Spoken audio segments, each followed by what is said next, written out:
चक्षुर्मिलितं येन तस्मै श्रीगुरवे नमः। नमो विष्णुपदाय कृष्णपृष्ठाय भूतले श्रीमते भक्तिवेदांत स्वामिने इति नामिने।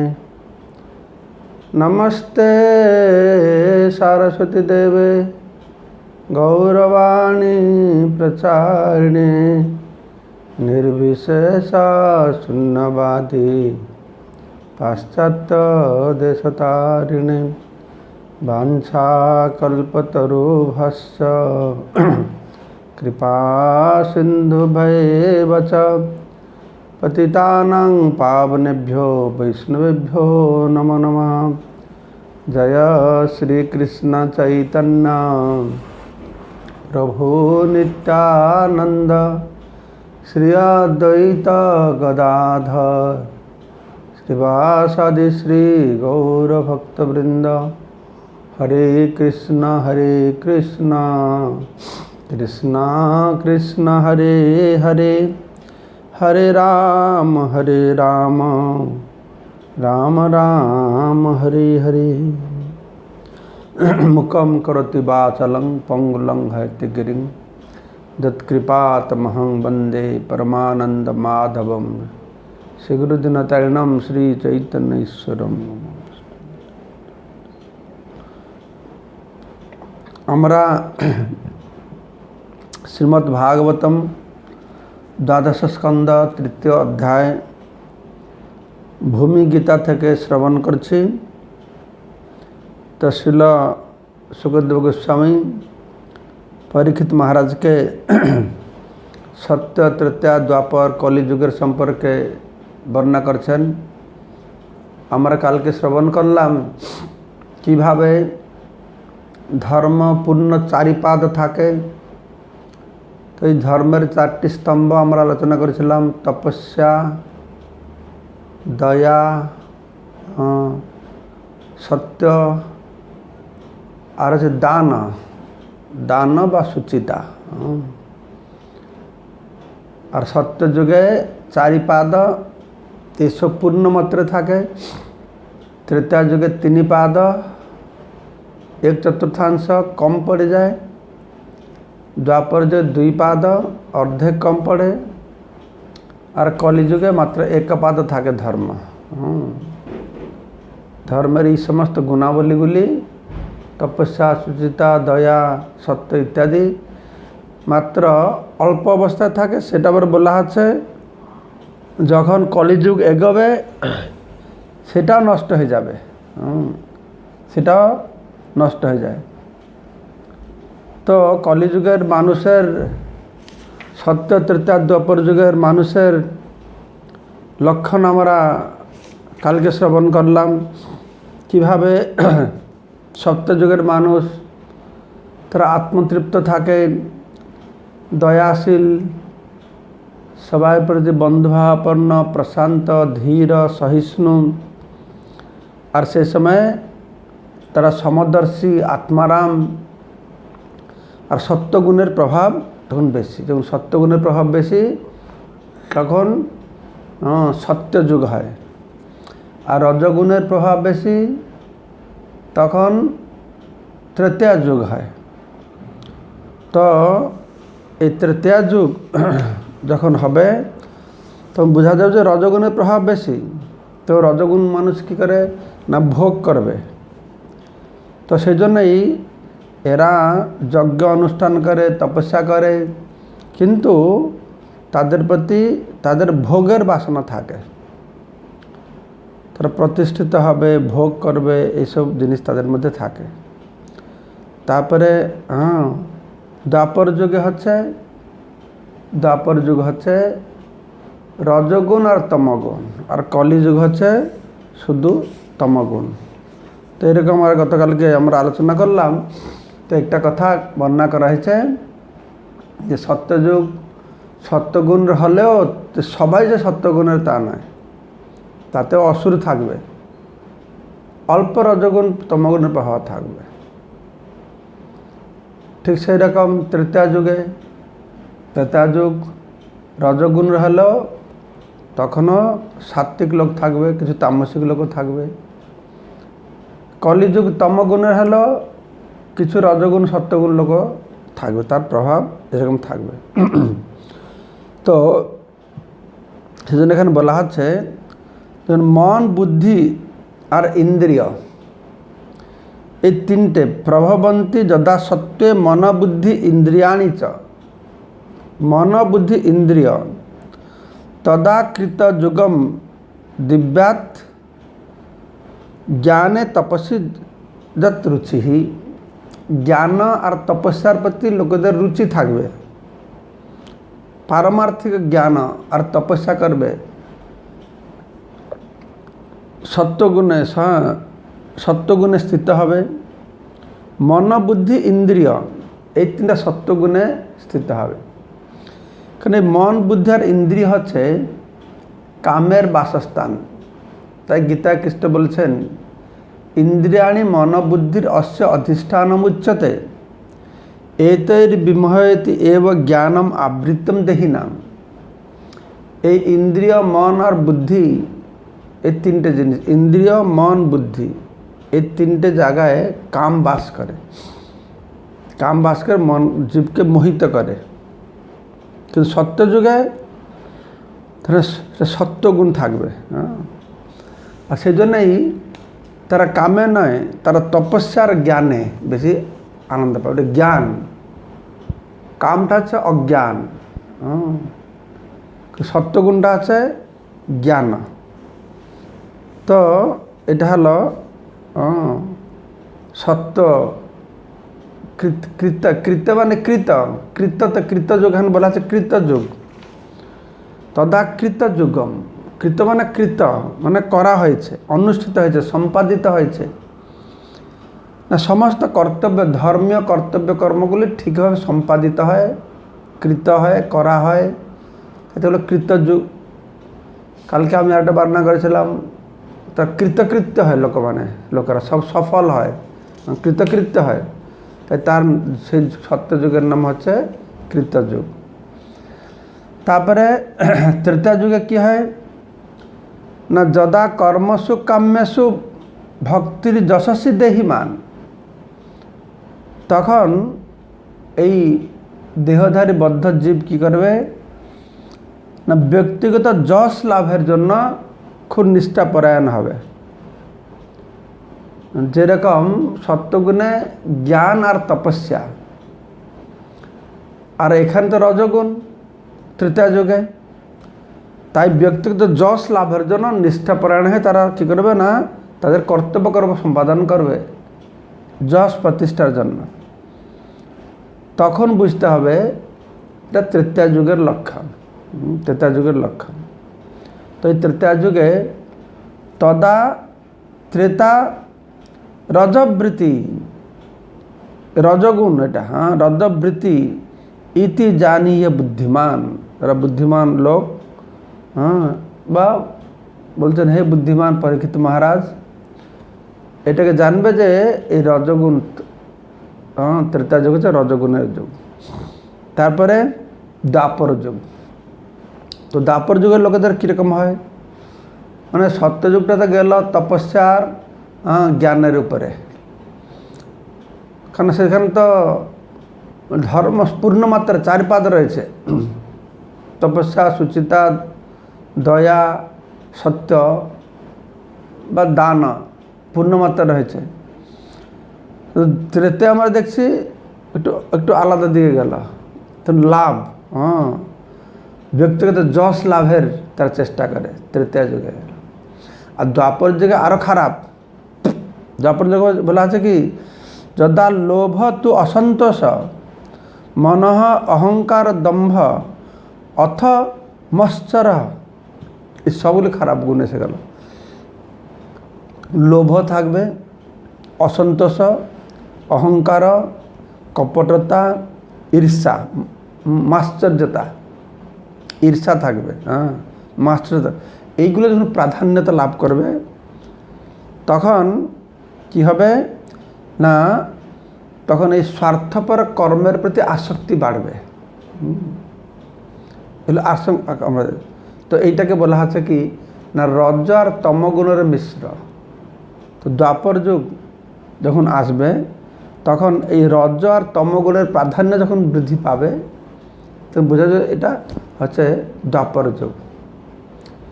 এই যুগ মানে কি সময় কাল। আমি কালকে বলেছিলাম কালের প্রভাবে বিভিন্ন গুণের প্রভাব বিভিন্ন প্রকারের হয়। যেরকম মানুষের উপরে গুণের প্রভাব পড়ে, সময়ের উপরে গুণের প্রভাব পড়ে, যুগের উপরে গুণের প্রভাব পড়ে। গুণের প্রভাব অনুসারে মানুষদের মন মানসিকতা বিভিন্ন প্রকারের হয়। তো এই কথা এখানে বর্ণনা করা হচ্ছে সত্যযুগে মানুষের সত্যগুণ, সত্যযুগে তাই তপস্যা আর জ্ঞান তারা আনন্দ পাবে। আর রজগুণে তারা যশ লাভে, তৃতীয় যুগে যশ লাভ। আর দ্বাপর যুগে কী হবে না কর্মের প্রতি আসক্তি আসবে, আর সেখানে থাকবে লোভ থাকবে, অসন্তোষ থাকবে, অহংকার থাকবে, কপটতা থাকবে, ঈর্ষা থাকবে, মাশ্চর্যতা। এই দ্বাপর যুগে সেখানে ধর্ম দুই পাদা আছে আর দুই পাদা নষ্ট হয়ে গেছে। কলিযুগে অবস্থা আরও খারাপ, কারণ ধর্ম তিন পাদ নষ্ট হয়ে গেছে। অর্থাৎ মানে তপস্যা, সুচিতা, দান, সত্য চারটেই আছে, কিন্তু চারটে পরিমাণ কমে গেছে। তপস্যার পরিমাণ, দানের পরিমাণ এই কমে গেছে। আর কচিত আছে, সেখানে কচিত আছে। তো সেখানে বলা হচ্ছে যে এই কলিযুগে কী হবে, এই তমগুণের দরুন তার লক্ষণগুলি শুনুন কীরকম, খুব খারাপ, আরও খারাপ অবস্থা। তো লোকেরা প্রতারণা করবে, প্রতারণা করবে তা নেই, যে প্রতারণা করতে পারবে সেই টিকে থাকতে পারবে। কলিযুগের লক্ষণ হয়ে যাবে কি প্রতারণা করবে, মিথ্যা বলবে, তন্দ্রা, নিদ্রা, হিংসা, বিষাদ, শোক, মোহ, ভয়, দারিদ্রতা, এসব কলিযুগে বেশি প্রভাব হবে। অন্য যুগে এসব দারিদ্রতা এরকম থাকে না। তখন বসুন্ধরা প্রচুর শস্য, খনিজ সব দেবে, বসুন্ধরা খুশি থাকে, কারণ তারা যজ্ঞ করে, তারা সকাম কর্ম করলেও যজ্ঞ করে। সত্যযুগে, ত্রেতা যুগে তারা যজ্ঞ করতো। তো সেজন্যে বসুন্ধরা অনেক কিছু দিত, তাদের কোনো অভাব ছিল না, তখন অফুরন্ত সব কিছু ছিল। আমরা এমনি তো ইতিহাসে পড়ছি আগে কালের লোকেরা হোটেল ছিল না, দেশে হোটেল কনসেপ্টই ছিল না আগে। যার ঘরে যাবে অত খাওয়ার আছে, হোটেলে কোনো খেতে হয় না। কিন্তু হোটেলে খাবে কি, এখন জলটাও কিনে খেতে হচ্ছে। জলটা কিনে খাওয়া তো আমাদের ছোটোবেলা কেউ জানতো না যে জল কিনে খায়। আমার মনে আছে তো উড়িষ্যা আমার বাড়ি, তো তখন তো অত গাড়ি ঘোড়া ছিল না, বেশি লোক কলকাতা আসতো না। আমাদের গ্রাম থেকে একটা লোক কলকাতা এসেছে, আর সারা গ্রামের লোকেদেরকে বলছে যে আমি হাওড়া স্টেশনে জল দিচ্ছে। তোমাদের 10 পয়সা করে জল দিচ্ছিল হয়তো গ্লাসে করে। সারা গ্রামের লোক আলোচনা করছে জল বিক্রি করছে। তখন আরে সত্যি সত্যি কলিযুগ এসে গেছে, জল বিক্রি হওয়া শুরু হয়ে গেছে। হোটেল খোলা মানে একটা কলিযুগের লক্ষণ, হোটেলটা কলিযুগেই হয়, অন্য যুগে হোটেলের নাই। তো এইভাবে আমরা দেখি গুণের প্রভাব অনুসারে এখন যেরকম হিংসা, যেরকম বিষাদ, যেরকম শোকগ্রস্ত, মোহগ্রস্ত, এইগুলো সব ছিল অন্য যুগে, কিন্তু অতটা পরিমাণে ছিল না। যেহেতু ধর্মে 3 পাদ আর 2 পাদ 4 পাদ ছিল, এগুলো লক্ষণ অতটা ছিল না। তখন লোকের প্রতারণা করছিল, কিছুটা তো মিথ্যা বলছিল, হিংসা বিষাদ ছিল না তা নয়। কিন্তু বর্তমান যেরকম পুরো সমাজের লক্ষণটাই এরকম হয়ে উঠেছে। সর্বত্র আমরা দেখছি হিংসা, দেশ, বিবাদ। এখনই বৈদিক ত্রেতা যুগের কথা, দ্বাপর যুগের কথা বাদ দাও। আজকে থেকে 50 বছর পূর্বে যদি আমরা আনন্দবাজার পত্রিকা পাবো, সে পত্রিকা পড়ো আর আজকে পত্রিকা পড়ো, তাহলেই বুঝতে পারবো কত পার্থক্য হয়েছে। কত পার্থক্য হয়েছে। তো এটা বলা আছে তমগুণ প্রধান, শোক মোহ ভয়ম দন্য স কলিস্তামস স্মৃত। এই কলি হচ্ছে তমগুণ। তাহলে সত্যযুগ হচ্ছে সত্যগুণ, ত্রেতা যুগ হচ্ছে রজগুণ, দ্বাপর যুগ হচ্ছে রজ তমগুণ, আর কলিযুগ হচ্ছে শুধু তমগুণ। ঠিক যেরকম আমরা ব্রাহ্মণ ক্ষত্রিয় বৈশ্য শূদ্রতে বিচার করি, ব্রাহ্মণেরা সত্যগুণের, ক্ষত্রিয়রা রজগুণের, বৈশ্য রজ আর তমগুণের, আর শূদ্র হচ্ছে শুধু তমগুণের, এরকম। তো এইভাবে ভিন্ন ভিন্ন যুগের কথা বলে তারপরে কলিযুগের কথা থেকে সুখদেব গোস্বামী বর্ণনা করেছেন কলিযুগের কি দয়নীয় অবস্থা।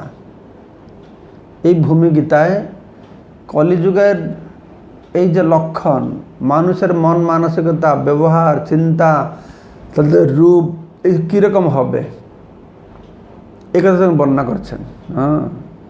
কলিযুগের মানুষের কি হবে, তস্মাৎ ক্ষুদ্র দৃশ্য, খুব মানে মানে তার মানে দৃষ্টিটা খুব সংকোচ, ক্ষুদ্র দৃষ্টি সম্পন্ন হবে, উন্নত দৃষ্টি নাই, সংকুচিত দৃষ্টি হবে।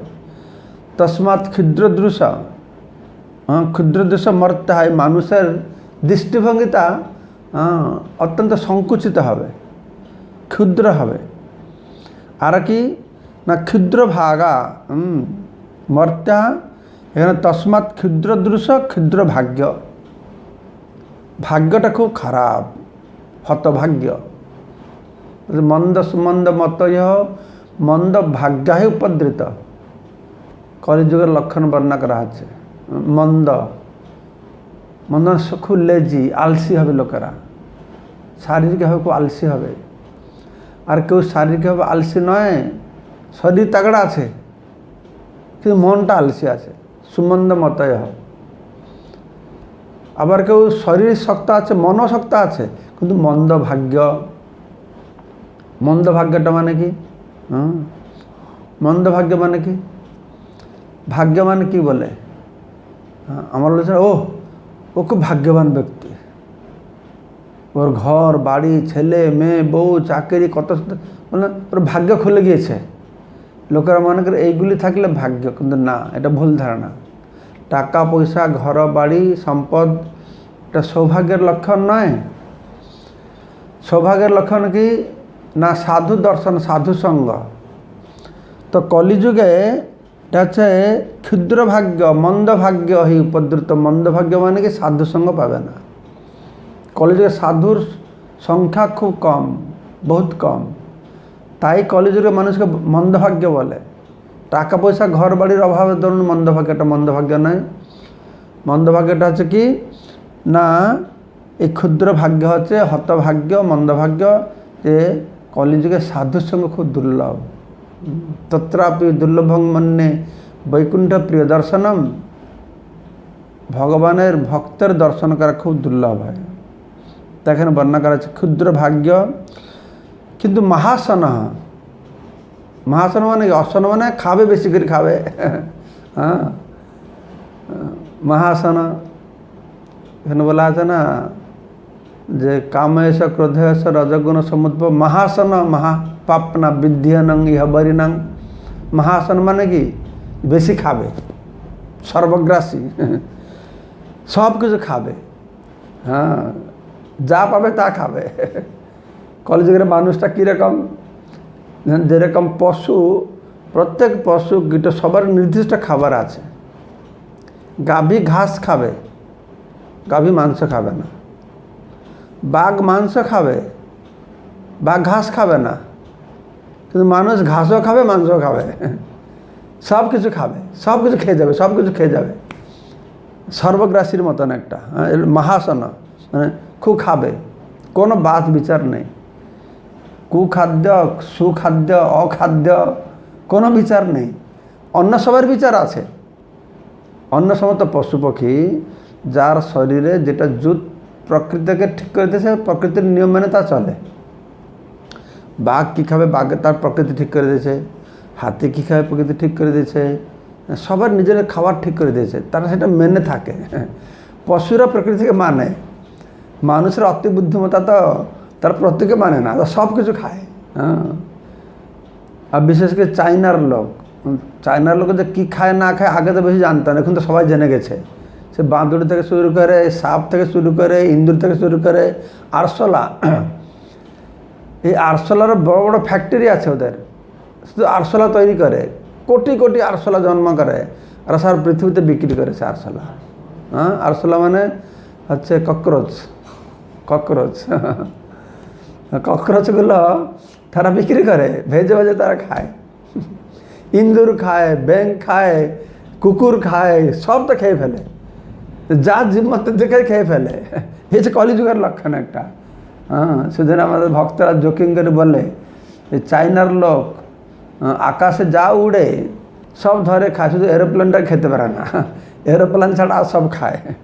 তো সেখানে মহাসনা, কলিযুগের মানুষ এইরকম খুব করে খাবে, শুধু খাবে। আমাকে একটা ইটালিয়ান ভক্ত বলছিল, ইটালিয়ান লোকেদের যখন উৎসব হয় তারা খেতে ভালোবাসে, খাবে তো, খেয়ে পেট ভরে গেলে আর খেতে পারবে না। ওরা কেউ কেউ উৎসব দিন পেট যখন ভরে যাবে নিয়ম আছে, পেট ভরে গেলে তারটা মুখে কিছু দিয়ে বমি করবে, বমি করে সে পেট খালি হয়ে গেল আবার গিয়ে খাবে। এইরকম মানে মানে পেট ভরে যে খাবে তা নয়, পেট ভরে গেলে এটা বমি করে বাহির করে আবার সেটাকে আবার বমিটা খাবে না, আবার পিজা পাস্তা যা কিছু আছে তাদের খাবার সেগুলো খায়। মহাসনা। আবার কি হবে না, কামিনা, কামিনীদের প্রতি খুব আসক্ত, কামুক। কলিযুগের মানুষ তো কামিনীদের প্রতি খুব কামাসক্ত। সত্যযুগের মানুষ যেরকম আমরা শ্রবণ করলাম, সত্যযুগের মানুষ যারা রয়েছেন তাদের তো জ্ঞান আছে, আর আমাদের তো অজ্ঞান। তিনটে স্থান ইন্দ্রিয়াণী মনোবুদ্ধির অশ্ব অধিষ্ঠান উচ্চতে। সত্যযুগে মানুষের ইন্দ্রিয় মন বুদ্ধিতে জ্ঞান, সবসময় জ্ঞানের প্রভাব বেশি সেখানে। আর জ্ঞান যেখানে আনন্দ সেখানে। তপস্যার মধ্যে তারা আনন্দ পায়, কুচ্ছ্র সাধনের মধ্যে আনন্দ পায়। আর আমরা তো তপস্যা কী করব, একদিন তো উপবাস করতে আমরা অবস্থা টাইট হয়ে যাচ্ছে। আর তপস্যা, আর তখনকার তপস্যার কথা বাদ দাও। তো সেই জন্য আমাদের ইন্দ্রিয়াণী মনোবুদ্ধি এই সবথেকে কাম বেশি বাস করে রয়েছে। সেজন্য বলা আছে কামিন। আবার কী হবে, বিত্তহীন। তো বিত্তহীন থাকবে, অর্থাৎ কোনো ধন সম্পদ বেশি থাকবে না, মানুষের ধন সম্পদ থাকবে না। তো কেউ বলতে কী ধন, এখন তো আজকে আগে থেকে লোক তো এখন বেশি ধন নেই না, নাকি? হ্যাঁ, টাকা পয়সা কত কী আছে কী বলছে নাই, এখন গাড়ি বাড়ি সব করেছে। কিন্তু এই যে বর্তমানে ধনটা এ বেকার ধন। এখন ধনটা কি টাকা, কাগজের টাকা। এই কাগজের টাকার কী দাম আছে? আগের সময় ধন ছিল, তখনকার কয়েন ছিল, রূপোর কয়েন ছিল, সোনার কয়েন ছিল। তখন পাত্র কী ছিল, তামার পাত্র ছিল, পিতলের পাত্র ছিল। তামার দাম, তুমি হাড়ি কিনবে যা দাম, বেচবে সেই একই দাম। কিন্তু এখন কী হয়ে গেছে, বৃত্ত নেই, এখন সব স্টিল হয়ে, স্টেনলেস স্টিল। আগে তো আমাদের গ্রামে গ্রামে গিয়ে সব ভাঙ্গা পিতল এসব কিনত, লোহাও কিনতো। এখন এসব কেউ কিছু কিনতে যায় না, কারণ এগুলো কোনো কাজের নয়। এখন কী বৃত্ত আছে, কী ধন আছে, সব তো নকল গয়না পড়ছে। আগের মতন সেরকম ঐশ্বর্য, আগের যেন ঘরে ঘরে ঐশ্বর্য ছিল, বৃত্ত ছিল, ধন ছিল, ধান চাষ করতো, সম্পদ ছিল, জমি ছিল। এখন সব গিয়ে ফ্যাক্টরিতে শুদ্ধ হয়ে গেছে। কলৌ সর্বে শুদ্ধ সম্ভবা। কলেজে সব দৌড়াচ্ছে ফ্যাক্টরিতে কাজ করবার জন্য, আর করোনা ভাইরাসের ঠেলা সব বাড়ি ফিরেছে। এখন ফ্যাক্টরি বন্ধ হয়ে গেছে, যা মাঠে কাজ করো, পুনর্মুসিক ভাব, আবার যেখানে ছিল সেখানে করো। এই যে কলিযুগের স্বভাব। কলিযুগে কী হয়, মানুষরা শূদ্র হতে ভালোবাসে। স্বাধীন হয়ে জমি চাষ করো, আনন্দে খাও। কেউ গ্রামকে কেউ ভালোবাসে না। কেন ভালোবাসে না? গ্রামে ধুলোবালি নেই, ধুঁয়ো নেই, দুর্গন্ধ নেই। শহরে সেগুলো ধুলো বালি ধোঁয়া দুর্গন্ধ, সেগুলো মানুষ ভালোবাসে, ফ্যাক্টরিতে মরতে যায়। আর এখানে সুন্দরভাবে চাষবাস করে খাবে, সেটাকে নিকৃষ্ট বলে মনে করে। হ্যাঁ, এটা ফার্মার, কৃষক এটা নিকৃষ্ট মনে করে। এই কলিযুগের সবাই শূদ্র হতে ভালোবাসে, সেজন্য তারা খুব দরিদ্র। কামিন বিত্তহীনাশ্চ, আরেকটা হচ্ছে কি না শৈরিণ্য, মানে নারীরা শৈরিণ্য, হ্যাঁ চ স্ত্রী অসতি, স্ত্রী লোকেরা কিছু কিছু স্ত্রীলোক, সব স্ত্রীলোক নয়, তাদের স্বভাবটা না স্বেচ্ছাচারী হবে, অসতী হবে। অসতী স্বেচ্ছাচারীদের সংখ্যা বেশি বেড়ে যাবে, সেটা আমরা দেখতে পারছি, দেখতে পারছি স্কুল কলেজে কি হচ্ছে। আগের অবস্থা এরকম ছিল না। আগে স্কুল কলেজে ছেলেরা একদিকে বসতো, মেয়েরা একদিকে বসতো, খেলা ছুটি হয়ে গেলে আমরা ছোটোবেলায় দেখেছি, আমাদের স্কুল জীবনে কোনো মেয়ের সঙ্গে কথা বলেছি আমার মনে পড়ে না, কোনো মেয়ের সঙ্গে কথাই হয় না আমার। মেয়েরা একদিকে তারা ঘুরবে, ছেলেরা একদিকে ঘুরবে। আর এখন তো কলেজ স্কুলে তা নয়, একটা ছেলে একটা মেয়ে, একটা ছেলে একটা মেয়ে। হ্যাঁ, তো একটা ছেলে একটা ভক্ত হয়েছে, তো এই কথা প্রসঙ্গে স্কুল কোথাও বলছে একটা ছেলে, হ্যাঁ এই যেটা ছেলের একটা মেয়ের মেয়ের বয়ফ্রেন্ড। তো ছেলেটা আমাকে বলছে মহারাজ, আমি বলি বয়ফ্রেন্ড আবার স্কুলে হয় নাকি, কলেজে করে? তো ও হাসছে, বলছে হ্যাঁ, বলছে কোনো মেয়ের যদি বয়ফ্রেন্ড নেই তাহলে তার জীবন ব্যর্থ। তারপর আরেকটা কথা মনে পড়ছে, আমি একবার আমাদের স্কুল, ন্যাশনাল স্কুল একটা মায়াপুরে আছে, বাচ্চাদেরকে নিয়ে, ছেলে মেয়েদেরকে নিয়ে আমি গিয়েছিলাম মেদিনীপুরে একটা স্কুলে, খুব ভালো স্কুল, নাম করা স্কুল, হস্টেলে। তখন আমরা সেই স্কুলে থাকলেও একটা প্রোগ্রাম করব, তো মেয়েগুলো, আমাদের মেয়েগুলো ওদের মেয়ে হস্টেলে ছিল। তো তারপরের দিন মেয়েরা আমাকে বলছে, ভারতের মেয়েরা আমাদেরকে জিজ্ঞেস করছে তোমার কয়টা বয়ফ্রেন্ড আছে? তো আমাদের ভক্ত মেয়েরা তো বয়ফ্রেন্ড কি জানে না, তো বয়ফ্রেন্ড কি, ওরা সব হাসাহাসি করছে, তো বয়ফ্রেন্ড নেই, আরে তুমি কীরকম মেয়ে, তোমার বয়ফ্রেন্ড নেই? হ্যাঁ, তো এই হচ্ছে অবস্থা, স্কুল থেকেই এরকম অবস্থা। বিবাহের আগে কত সন্তান উৎপন্ন হচ্ছে, আর বিবাহের পরে, বিবাহের আগে সন্তান উৎপন্ন শুরু করে দিচ্ছে, আর বিবাহের পরে সন্তানগুলো থেকে পেটে থেকে মারছে সব বসে বসে। হ্যাঁ, গর্ভ থেকে ভ্রূণ হত্যা করছে। এই কলিযুগের অবস্থা এটা হচ্ছে কত। সেই জন্য এখানে বর্ণাকারী বলা হয়েছে যে কামিন বিত্তহীনাশ্চ শৈরিণ্যশ্চ স্ত্রী অসতি। তারপরে বলা হচ্ছে কি না দর্শোৎকৃষ্ট জনপদাহা, জনপদ মানে সমস্ত শহরগুলি দর্শু তস্কর দ্বারা ভর্তি হয়ে যাবে। চোর, কীরকম চোর? আগে তো শুধু রাত্রিরে চোর আসে, এখন রাত্রিরে চোর আর দিনের চোর, সবসময় চোর। রাত্রিরে চোর লুকিয়ে এসে আসছে, দিনের বেলা সরকার হেভি ট্যাক্স বসাবে মানুষের উপরে, যে মানুষ অতিষ্ঠ হয়ে যাবে। ভাগবতে বলা আছে যে সরকার এরকম ট্যাক্স বসাবে, মানুষ অতিষ্ঠ হয়ে জঙ্গলে চলে যাবে। চোর ডাকাতের এরকম হবে। আগে তো জঙ্গলকে বিপদ বলে মানুষ শহরে এসে আশ্রয় নিত, শহর অত বিপদ সংকুল, শহর ছেড়ে মানুষ জঙ্গলে চলে যাবে, জনপদ ছেড়ে জঙ্গলে চলে যাবে। সেই বলে যে দর্শু উৎকৃষ্টা, মানে দর্শু তস্কর অধ্যুষিত, চোর ডাকাত আসবে, রাত্রে চুরি করবে, দিনের পাড়ার ক্লাবের লোকরা আসে দাবি করবে অত টাকা দাও তত টাকা দাও, মফিয়া আসে দাবি করবে অত টাকা দাও তত টাকা দাও। তারপরে আরও বিভিন্ন দিকে বর্ণনা করেছেন প্রভুপাদ, কীভাবে মানুষেরা দিনের বেলায় ডাকাতি করছে, আমাদের খাদ্য পদার্থ ভেজাল দিয়ে ডাকাতি করছে বিভিন্নভাবে। কলিযুগে শুধু রাত্রে যে চোর ডাকাতি আসে ঘরে ভেঙে ঢুকছে সেটা নয়, আমরা দেখতে পাচ্ছি না, কিন্তু প্রচুরভাবে আমাদের এইভাবে দর্শ উৎকৃষ্ট জনপদাহা, জনপদগুলি দর্শকদের অধ্যুষিত হবে। তারপরে বেদাহা, বেদাহা পাষণ্ড দূষিতাহা, এই নাস্তিকদের কাল্পনিক ব্যাখ্যায় বেদ দূষিত হবে। যারা বেদ কিছু জানে না, যাদের সঙ্গে সাধনা নেই, বেদ একটা এরকম গ্রন্থ পড়ে কেউ বোঝা যায় না, এই সাধনার মাধ্যমে বেদকে জানা যায়।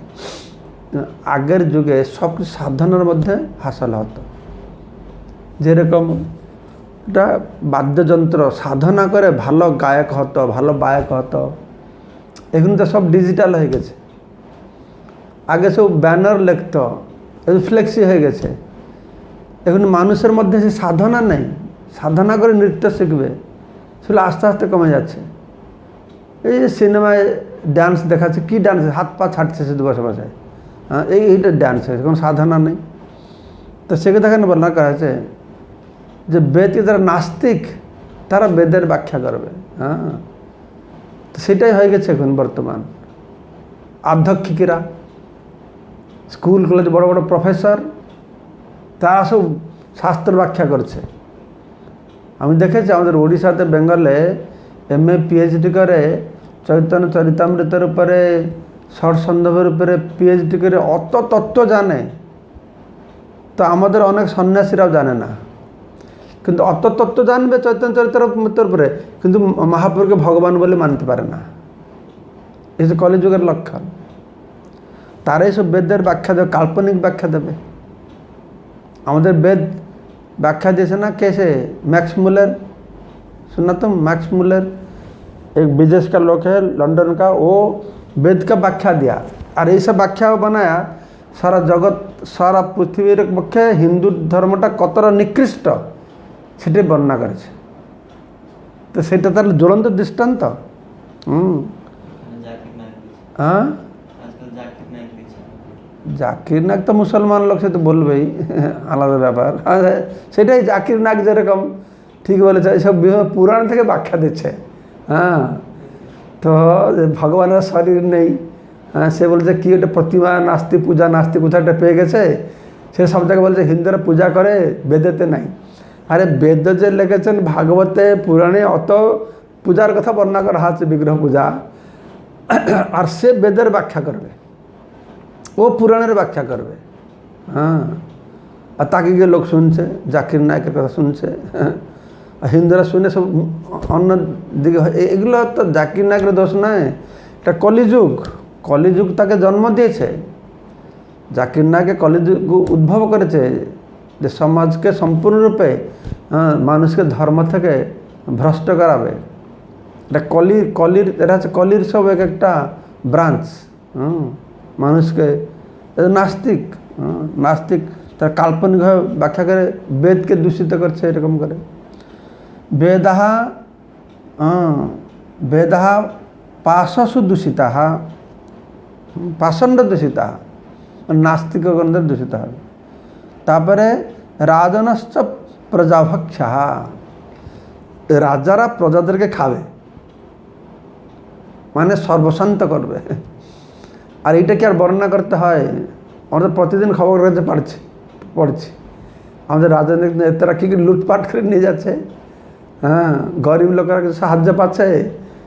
কোথায় আমি দেখলাম নিউজ পেপারে, যে ব্যাংকে যাচ্ছে টাকাটা, মানে টাকাটা সরকার হাতে আসে, সরকার সবাইকে দেবে, তাতে লোক পায় না বলে ব্যবস্থা করলে যে ওদের অ্যাকাউন্টে চলে যাবে। কিন্তু অ্যাকাউন্টে চলে গেলেও সে ব্যাংকে গিয়ে মাফিয়ারা বসে আছে, নেতারা আমাদের বসে আছে, আমাদের কোটাটা দিয়ে যেতে হবে, শেয়ারটা দিয়ে যেতে হবে।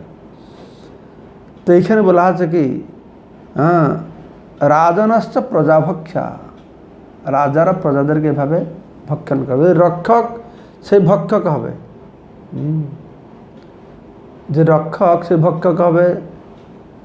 এই সম্পর্কে যখন একটা কথা আমি শুনেছিলাম, যুধিষ্ঠির মহারাজ রাজা ছিলেন, তো ভীম বাইরে গার্ড দিচ্ছে, তো একটা লোক দৌড়ে দৌড়ে এসছে, বলছে আমি একটু যুধিষ্ঠির মহারাজ দেখা করবো। না, কী ব্যাপার, কেন? আমার একটা প্রশ্ন আছে। তো আমি বলছি কী প্রশ্ন আছে, আমাকে জিজ্ঞাসা করো, আমি উত্তর দেবো। তো বলছে আমাকে বলুন তো, আমি যখন রাস্তায় আসলাম দেখলাম একটা জায়গায় শস্য লাগানো আছে, শস্য, শাক সবজি, ধান লাগানো আছে, আর শস্যকে সুরক্ষা করবার জন্য বেড়া দেওয়া হয়েছে, বাউন্ডারি ওয়াল দেওয়া হয়েছে, পাঁচিরি দেওয়া হয়েছে। কিন্তু আমি দেখলাম ওই পাঁচিরিটাই সব শস্য খেয়ে ফেলছে। এর অর্থটা কি বুঝে বলুন তো? ভীমের মাথা গোল, একদম গোল হয়ে গেছে। বলছে না রে বাবা, এই উত্তর দিতে পারো, যা তুমি দাদার সঙ্গে দেখা করো। এরকম আরও 3টা প্রশ্ন আছে, এই একটাই প্রশ্ন কথা আমি আলোচনা করতে চাইছি, যেহেতু এটা এই সম্পর্কীয় রাজনশ্চ প্রজাভক্ষ। তো এরকম আরও 3টে লোক এসছে, আরও 3টা প্রশ্ন করেছে।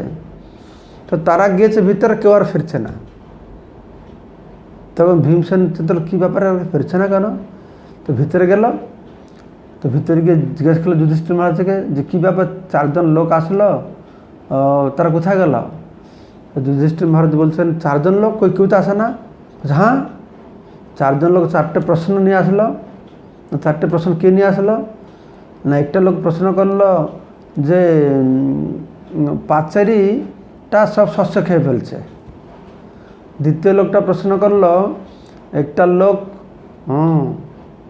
5টা বাকেটে 5টা জগের জল একটা বকেটে ভরেছে, না একটা বকেটে 5টা জগকে জল ভরলো, আর 5টা জগের জল একটা বকেটকে পূর্ণ করতে পারলো না। আর তৃতীয় প্রশ্নটা হচ্ছে, এটা সুই দিয়ে একটা হাতি ঢুকে আছে আর লেজটা আটকে গেছে।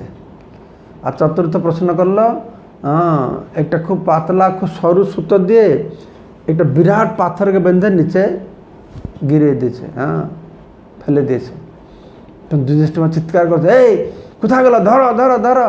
কী ব্যাপার, কেন কি হলো? আরে ওটা কলি, কলির মধ্যে 40 গুণ যখন আসবে তার এই 4টে গুণ থাকবে। তখন ভীমসেনকে বুঝিয়ে বলছেন, এই প্রথম গুণটা হচ্ছে কি না, কলিযুগে এই রক্ষক ভক্ষক হবে, এই দৃষ্টান্ত। সেটা তোমাকে যে প্রশ্ন করলো সেই ছিল কলি, ছিল উল্টা কলি, তার এই 4টে গুণ। তার এই একটা আছে কি, পাঁচেরই শস্যকে খেয়ে ফেলবে। সব ব্যাগ ট্যাগ সব নিয়ে নিয়েছে, নিয়ে তারপর সবাইকে বলছে বাসে বসো।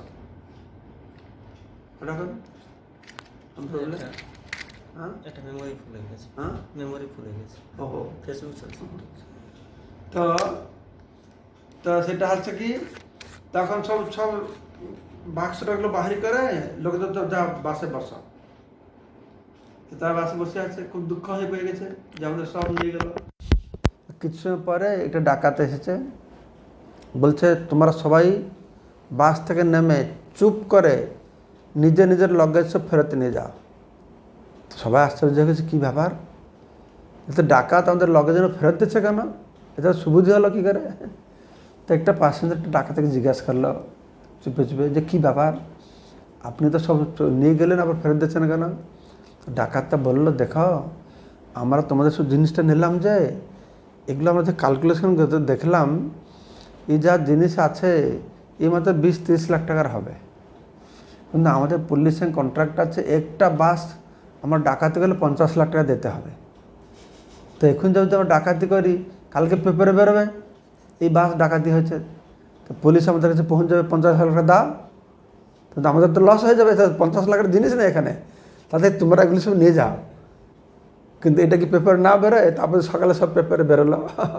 এই হচ্ছে ব্যাপার। এরকম আরও অনেক দৃষ্টান্ত আমার কাছে আছে, আমি লোকদের কাছে শুনেছি, ভক্তের কাছে শুনেছি। তো এইটাই হচ্ছে আমাদের যে রক্ষক সেই ভক্ষক, সরকারই ভক্ষক। সব জায়গায় আমি বলছি না, কিন্তু কিছু কিছু জায়গা হয় পুলিশ, সব পুলিশ খারাপ নয়, কিন্তু কিছু কিছু পুলিশ তো আছে আরও অন্য ভক্ষকের কথা বাদ দেওয়া হয়। আরও কে আমাদের শত্রু কী হবে, যে মা তার গর্ভের মধ্যে তার শিশুকে হত্যা করছে, আর কে সুরক্ষিত হবে? রক্ষক ভক্ষক হলো না। সেজন্য বলা হচ্ছে রাজনশ্চ প্রজাভক্ষ। আগেকালে তো শত্রুকে লোক মারত, পশু মাংস খাওয়াতে লোক মারত, কিন্তু গর্ভের মধ্যে শিশুকে হত্যা করতো এটা ইতিহাসে আমরা শুনি না, কোনো পুরাণেই লেখা নেই। এই কলিযুগের উদ্ভাবন। আর সেজন্য লোককে পুরস্কার দেওয়া হচ্ছে, যত ভ্রূণ হত্যা করে তত বেশি পুরস্কার পাবে। সেজন্য এখানে বলা আছে কি রাজনশ্চ প্রজাভক্ষ, রাজারা প্রজাদেরকে খেয়ে ফেলবে, এরকম করে খেয়ে ফেলবে। তারপরে বলা আছে শিষ্ণুদর পরাদ্বিজাহা, ব্রাহ্মণরা খুব শিষ্ণুদর পরায়ণ হবে, খুব উদর ভরণ পোষণ করতে খুব ভালোবাসবে। ব্রাহ্মণদের এরকম স্বভাব হয়ে যাবে। ব্রাহ্মণ উদর ভরণ পোষণ করে যদি ব্রাহ্মণ হয়ে থাকে তাও তো ভালো হতো, এখন তো সমস্যা হয়ে গেছে পূজা টুজা করে তো ব্রাহ্মণও পাওয়া যাচ্ছে না। সে ব্রাহ্মণগর লোকেরা সব চাকরি বাকরি করে অফিসার টফিসার হয়ে যাচ্ছে, যে কোনো কোম্পানিতে কাজ করছে, সে দোকান টোকান খুলে বসে পড়েছে। হ্যাঁ, সে পূজা পূজা ব্রাহ্মণরা বেশি খায়, সে খাক বাবা, সে ব্রাহ্মণ হয়ে থাকে, একটু পুজো টুজো করবে, সেটা এখনই পাওয়া যাচ্ছে না। কলিযুগের এরকম অবস্থা হয়ে গেছে, সেটা এখনই করা যাচ্ছে না। তো এইভাবে বর্ণনা করা হলো, দর্শু উৎকৃষ্টা জনাপদা বেদা পাষণ্ড দূষিতা রাজনশ্চ প্রজাভক্ষ শিষ্ণদৌর পরা যুজাহা।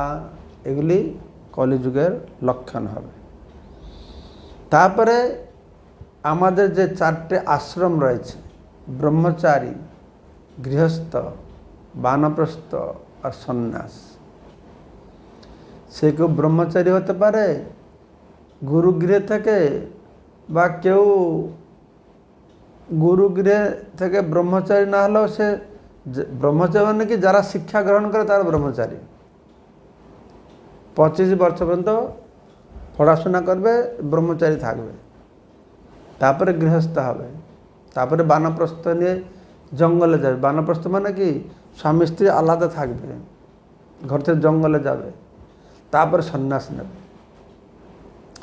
এখনও ব্রহ্মচারী বা স্টুডেন্ট লাইফ আছে, এখনও গৃহস্থ হচ্ছে, এখনও বানপ্রস্থ আছে, এখনও সন্ন্যাস আছে, সন্ন্যাস আশ্রম আছে, এগুলি নামে আছে। আমরা যে পুরাণ থেকে পড়ি ব্রহ্মচারীর জীবনযাত্রা প্রণালীটা কীরকম, কী কী গুণ থাকলে ব্রহ্মচারী হবে, এখন সেরকম ব্রহ্মচারী খুঁজে পাওয়া খুব মুশকিল, ক্বচিত আমরা পাবো সেরকম। গৃহস্থ, আমরা তো মনে করি যে বিবাহ করলেই গৃহস্থ হয়ে গেল, কিন্তু গৃহস্থদের ধর্ম রয়েছে, গৃহস্থদের আচরণ বর্ণনা করা হয়েছে পুরাণে, সেরকম করলে আমরা গৃহস্থ খুঁজে পাওয়া খুব মুশকিল হবে। বহু নীতি নিয়ম নিষ্ঠা, গৃহস্থর প্রতিদিন সকাল পঞ্চ হোম করবে, কত কি রয়েছে। এটা সাধারণ কথা বলতে বলা যায়। গৃহস্থ মানে কি, মানে রান্না করবে তো দরজার কাছে গিয়ে জোরে চিল্লিয়ে বলবে, বাহিরে কেউ অভুক্ত আছে, না খেয়ে কেউ আছে, যদি 1-2 জন আসলো তাদেরকে খাওয়াবে, আবার যাবে। আর কেউ না খেয়ে আছে, যখন কেউ আসবে না তখন গিয়ে সে খাবে। এই হচ্ছে গৃহস্থ। এইটা গৃহস্থ ধর্মটা সাধারণ জ্ঞান, এটা আরও তো অনেক কঠিন হয়েছে। সে কোথায় সেরকম গৃহস্থ। ঠিক সন্ন্যাস সেরকম, সন্ন্যাসের জীবনযাত্রা প্রণালী, তারা কয়বার স্নান করবে, কীরকম আচরণ করবে, কোথায় থাকবে, কীভাবে, এই যা কিছু বর্তমান সেরকম খুব মুশকিল আছে। সেই প্রকার যে বর্ণাশ্রম কথা বর্ণনা করা হয়েছে, আজকালকে সেরকম হবে না।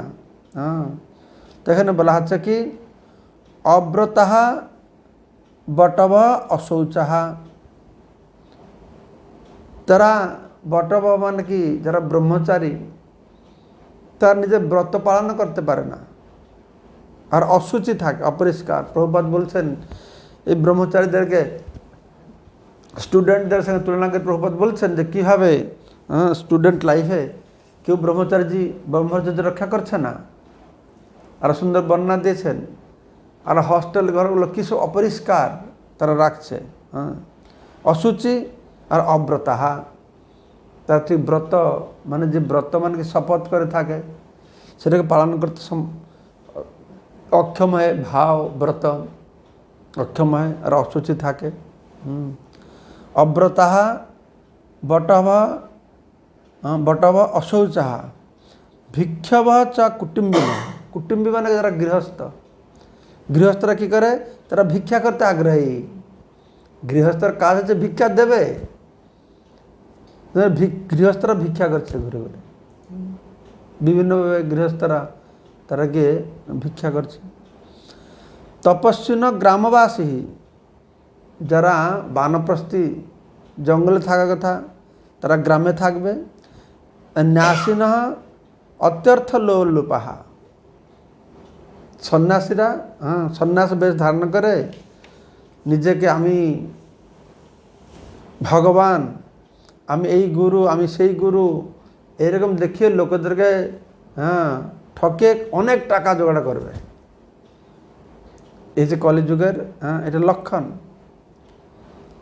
তো আমি দেখেছি গৃহস্থরাও কীরকম সন্ন্যাসীর বেশ পড়ে কি ভিক্ষা করছে। আমাদের এখানকার বেঙ্গলেও অনেক লোক আছে, তারা একটা গ্রামে থাকে, গ্রাম থেকে গিয়ে অন্য জায়গায় একটা যোগীর বেশ পড়ে গ্রামে গ্রামে ভিক্ষা করে। আমি গিয়েছিলাম হরিদ্বারে, ঋষিকেশে, এটা আশ্রমে ছিলাম। প্রচুর দণ্ডী সন্ন্যাসী, ফ্রি খেতে দে, দক্ষিণা দে। তো আমরাও খেলাম সেখানে গিয়ে। তো আমাকে একজন বললো, মহারাজ এখানে অধিকাংশ আমাদের বেঙ্গল থেকে এসেছে, এরকম সন্ন্যাস নয়, বিভিন্ন জায়গা থেকে লোকেরা আসে, তারা আসে এখানে 6 মাস থাকে, সন্ন্যাস বেশ পোশাক পরে, খাওয়া দাওয়া ফ্রি পায়, আর শুধু দক্ষিণাগুলো জোগাড় করে আবার ঘরে নিয়ে চলে যায়। এসবগুলি কলিযুগে এটা সম্ভব, কলিযুগের লোকেদের এসব লক্ষণ। যাই হোক, অনেক কথা আজকে আলোচনা হলো। যদি কোনো প্রশ্ন থাকে, এখানে 4-5 মিনিট সময় আছে, যদি প্রশ্ন থাকে আমরা দেখব। তবে কালকে আমরা আরও কলির লক্ষণ শ্রবণ করব। কলির এরকম বহু লক্ষণ আছে, তো তার থেকে আরও ইম্পর্ট্যান্ট, পরীক্ষিত মহারাজ জিজ্ঞাসা করছেন যে কলি থেকে কী করে রক্ষা পাবে মানুষ, সেটা হচ্ছে বিষয়।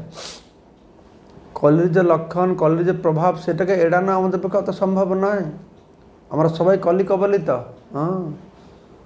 কিন্তু এই কলির প্রভাব থেকে মুক্তি পাওয়ার একটি উপায় ভগবান শ্রীল শুকদেব গোস্বামী প্রদান করেছেন। অত্যন্ত দুষ্ট সে কলেরম এক মহান গুণের কথা বলছেন। এই কলিযুগ বহু খারাপ গুণ থাকলেও কলের দোষ নিধি রাজন অস্তি এক মহান গুণ। কলিযুগে যে দোষের সমুদ্র, খারাপ গুণের সমুদ্র, কিন্তু অস্তি এক মহান গুণ, একটা মহান গুণ রয়েছে। তো সেই মহান গুণটা কি আমরা দেখব আগামীকালকে বা পরশু আমরা উদ্ঘাটন করব। শুকদেব গোস্বামী সেই তত্ত্বটি প্রকাশ করেছেন, সেই মহান গুণটি কি। ঠিক আছে, প্রশ্ন আছে?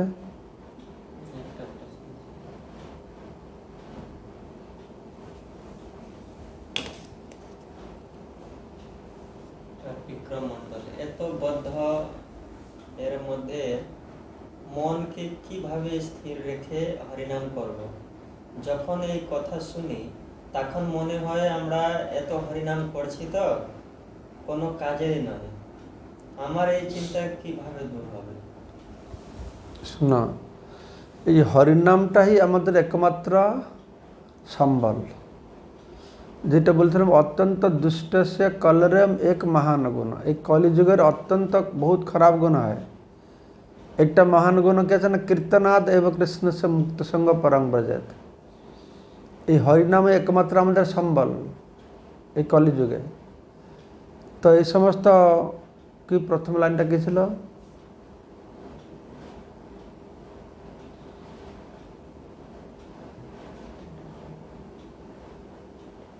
এত বদ্ধর মধ্যে মন কিভাবে স্থির? মন কেউ স্থির হবে, ব্যাপার আছে। মন যে আমাদের স্থির হবে না, এই কথা তো অর্জুনও বলেছেন। বায়ুরব সুদুষ্কর রমাথি বলভদ্রৃঢ়ম বায়ুরব সুদুষ্কর। ভগবান কৃষ্ণও সেটাকে সমর্থন করেছেন। ঠিক কথা এটা। তাহলে কী করে হবে, কী করে আমি সঙ্গ না? অভ্যাস না তো কমতে বৈরাগ্য না গৃহতে। আমাদের অভ্যাস করতে হবে, বৈরাগ্য আচরণ করতে হবে। আর বিশেষ করে হরিনামের মধ্যে অনেক শক্তি আছে। আমাদের কলিহত বদ্ধজীব হলেও, কলির দ্বারা প্রভাবিত হলেও আমরা যদি সরল মনে ভগবানের নাম করতে থাকি, সেই নামের প্রভাবটা এখনই উপলব্ধি না করতে পারলেও নামের প্রভাবটা আমাদের উপর পড়ছে। আমরা দেখতে পারছি না, কিন্তু নামের প্রভাবটা আমাদের উপরে পড়ছে। অনেক হতচ্ছায় যে আমরা অতদিন নাম করছি, তো কিছু তো পরিবর্তন হচ্ছে না। আরে পরিবর্তন হচ্ছে, আমরা বুঝতে পারছি না। একটা দৃষ্টান্ত আমাদের গৌরাঙ্গ প্রভু বলছিলেন চৌপটি থেকে, যে একটা লোক ভগবান কাছে প্রার্থনা করেছে। একটা লোক ছিল, পাতলা লোক ছিল, রোগা লোক ছিল, সেটা প্রার্থনা করেছে। তো ভগবান বলছেন এটা বড় বোল্ডার, পাথরের বোল্ডার, তুমি এটাকে বড় ঠেলতে থাকো, ঠেলো। ও ঠেলছে, তো ঠেলতে বিরাট বড়, তো ঠেলে একটু নড়াতে পারছে না। ও ভাবছে কি, তো ভগবান বলছেন গোল পাথর একটা, এটা ঠেলে গড়াতে হবে। ও তো খুব জোরে ঠেলছে, গড়ছে না, নড়ছে না ওটা, তো ঠেলেই যাচ্ছে, বহুদিন তো ঠেলছে। কিন্তু তারপরে ভগবান এসছেন, ভগবান রেগে গেছে, কি আপনি বললেন ঠেলতে, আমি তো ঠেলে এদিকে নড়ছে না এটা। তো ভগবান ঠেলে আমরা কী লাভ হলো, সে বেকার হয়ে গেল। তো ভগবান বলছেন, আরে আমি তো তোমাকে ঠেলে নড়াতে বলি না, আমি শুধু ঠেলতে বলেছি। তুমি ঠেলছো ঠিক আছে, তো লাভটা কী হলো? ভগবান, তুমি তো মসলসগুলো দেখো তো কত মোটা হয়ে গেছে তোমার। তো সে বুঝতে পারছে কী লাভ হলো। সে তো হচ্ছে পথরটা গড়াবে, কিন্তু যে মসলসটা মোটা হচ্ছে এটা বুঝতে পারছে না। ঠিক সেই রকম আমরা ভগবান নামটা করতেই থাকি, যদিও ভগবান নাম করে তার কি প্রভাব পড়ছে আমরা বুঝতে পারছি না। তাই এতে হতাশা হওয়ার কিছু নেই, আমরা নাম করতেই থাকবো, নাম করতেই থাকবো। ব্যাপার হচ্ছে নাম করলে কি পাবো সেটা ভগবান দেওয়ার লোক সে বুঝবে, উনার হেডেক ওটা। কিন্তু নামটা করা তো আমার হেডেক, নাম করাটা আমার দায়িত্ব। নাম করলে কি পাবো সেটা তো আমার হাতে নেই। নাম করলে কি পাবো দেওয়ার লোকের হাতে আছে, ভগবানের হাতে আছে। সে কী দেবে সে জানে, সে দেওয়ার লোকটা কী দেবে তো আমার নিয়ন্ত্রণ নেই। আমি তো চাওয়ার লোক, আমি তো চাইতে পারি। এই ভগবান নাম হচ্ছে, ভগবানকে চাইছি কি, ভগবান নামের মধ্যে আমার ভগবান কাছে ভিক্ষা করছি, প্রার্থনা করছি, ভগবান আপনি আমার সেবা, আপনার সেবা দেন, ভক্তি দেন। তো আমি তো পাচ্ছি না। ও পাই বা না পাই সে দেওয়ার লোক চিন্তা করবে, ভগবান চিন্তা করবে। আমাদের সে চিন্তা না করে আমরা শুধু নামেই করতে থাকবো। আর প্রশ্ন আছে?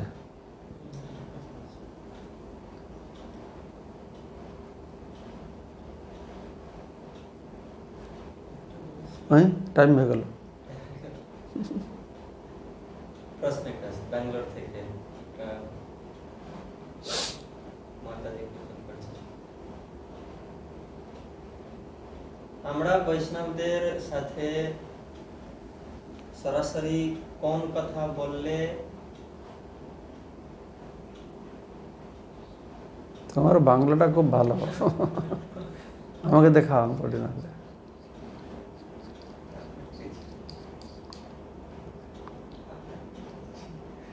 তারটা বাড়ি করে দাও।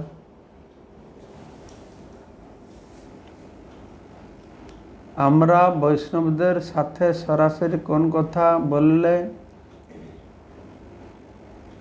কোনো কথা বললে হাট ধিক করে। প্রশ্ন গুছিয়ে বলতে পারি না ঠিকই, তুমি তো কী বলছো কিছু বোঝা যাচ্ছে না। বৈষ্ণবদের প্রশ্ন গুছিয়ে বলতে হবে, কিন্তু বলতে পারি না, এটা একটা সমস্যা। এই সমস্যা সমাধান কি হবে আপনি দয়া করে বললে উপকৃত হয়। কেন বৈষ্ণব দেখলে তোমার হাত হৃদয়টা ধিক করে কেন? বৈষ্ণবের বাঘ না ভাল্লুক? দেখে তোমার ভয় পাচ্ছ? বৈষ্ণবদেরকে দেখে, বৈষ্ণব দেখলে তো খোলা মানে প্রশ্ন করবে, যা কিছু প্রশ্ন আসবে। কিন্তু কি প্রশ্ন করবে? যৎকৃত কৃষ্ণ সম্প্রশ্ন যেন আত্মসুপ্রসিদ্ধতি, এইটা হচ্ছে ইম্পর্ট্যান্ট জিনিস। বৈষ্ণব দেখলে কী প্রশ্ন করবে? আমরা গ্রামেগঞ্জে প্রচার করতে যাই, গ্রামের লোকেরা আসে, ও মহারাজ একটু কৃপা করুন, আমার ছেলেটা পাস হচ্ছে না, একটু মাথায় একটু হাত বুলিয়ে দেন তো, পরীক্ষা যেন পাস করে যায়। এটা বৈষ্ণবকে এই প্রশ্নটা করা দরকার নেই। ভাই আমার টিউমার হয়ে গেছে, হাত বুলিয়ে দেন। আমার মেয়েটা কেন বিয়ে হচ্ছে না একটু বলুন তো। আরে বৈষ্ণব দেখলে কি করবে না, যৎকৃত কৃষ্ণ সম্প্রশ্ন যেন আত্মা সুপ্রসিদ্ধতি, যে প্রশ্ন করলে কৃষ্ণ কথা আলোচনা হবে, আর যে আলোচনার মাধ্যমে আত্মার প্রসন্নতা হবে। তো সত্য গোস্বামী প্রশংসা করছেন প্রশ্নকর্তাকে। আমি বললাম না, এই আপনি বলছেন যে প্রশ্ন করতে ধিক হয়, ধিক হলে কী কী হবে? বলা আছে যে ভগবত বক্তা থেকে শ্রোতা মহান, প্রশ্নকর্তা আরও মহান। সেজন্য সত্য গোস্বামী প্রশংসা করে বলছেন हाँ जैसे भवद्भि लोकमंगलम जत्कृत कृष्ण संप्रश्न जन आत्मा सुप्रसिद्धति मुन है साधु पृष्ठ हम हे मुनि सकल আপনি আমাদের আমাকে আপনার দ্বারা আমি খুব ভালো প্রশ্ন জিজ্ঞাসিত হয়েছি। ভালো প্রশ্নটা কি না যৎকৃত কৃষ্ণ সম্প্রশ্ন, যে প্রশ্ন করলে কৃষ্ণ কথা চর্চা হয়। আর কৃষ্ণ কথা চর্চা হলে কি হবে না যেন আত্মা সুপ্রসিদ্ধতি, আত্মার প্রসন্নতা হবে। তাই আপনি আপনার হার্ট ধিক ধিক করার কোনো দরকার নেই। সুস্থ মানে ভগবত সম্পর্কে প্রশ্ন সবসময় জিজ্ঞাসা করবেন, কোনো অসুবিধা নেই। তারপরে হয়ে গেল, আর প্রশ্ন নেই। আরেকটা প্রশ্ন কি এটা যে রান্না করতে বা কাজ করতে করতে জব করতে পারে কি? রান্না করতে করতে কাজ করতে করতে জব করবে। রান্না করলে তো হাতা ধরবে, হয়তো জপমালা দিয়ে জপ করবে না, এমনি হরিনাম করবে। হরিনাম তো সবসময় করা যায়। সেই জন্য বলে না, কথাকাররা বলে হাতে কাম মুখে নাম। লঙ্গল চাষ করো যা করো, ভগবানের সুন্দর সুন্দর হরিনাম করবে। কেন করতে পারবে না? রান্না করার সময় হরিনাম করলে তো আরও ভালো। কারণ মনের শুদ্ধতা থাকবে, তো সেই শুদ্ধ মনে রান্না করলে ভগবান সেটা ভালো গ্রহণ করবে। তাই যখন রান্না করবে, যখন যে কোনো সময় আমরা হরিনাম করতে পারি। হরিনাম করলে আনন্দও লাগবে, ক্লান্তি কম লাগবে, ভগবানের প্রীতিবিধান হবে, সবটা একসঙ্গে হয়ে যাবে, তাই না? আরেকটা কি কৃষ্ণ মহারাজ দণ্ডবৎপূর্ণ, মাতাজিরা কিভাবে গুরু মহারাজের সেবায় লাগাতে পারে? শোনো, মাতাজি হোক পিতাজি হোক, গুরু মহারাজের সেবা হচ্ছে কি না গুরুদেবের নির্দেশ পালন করা।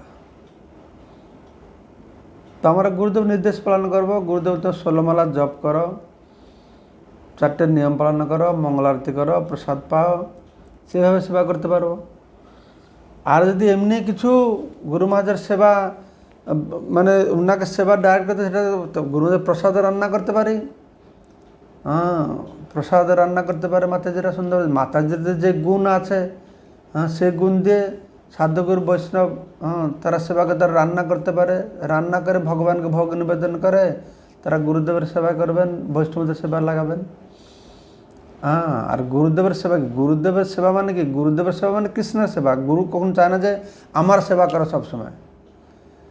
গুরুদেবের কাজ হচ্ছে শিষ্যকে সবসময় কৃষ্ণের সেবায় নিযুক্ত করা। তো সেই জন্যই গুরুদেবের নির্দেশ পালন করে আমার কৃষ্ণের সেবা করলে তাতে গুরুর প্রসন্নতা হয়।